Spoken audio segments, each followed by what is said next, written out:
You ask Tiger to solve. This deals with linear equations with one unknown. The final result is x equals 16. Let's solve it step by step. Simplify the expression. Group like terms. Simplify the arithmetic. Group all constants on the right side of the equation. Subtract 4 from both sides. Simplify the arithmetic.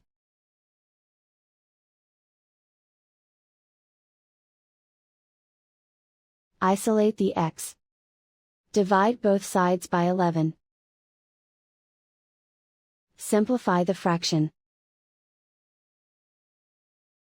Find the greatest common factor of the numerator and denominator. Factor out and cancel the greatest common factor. And so the final result is x equals 16.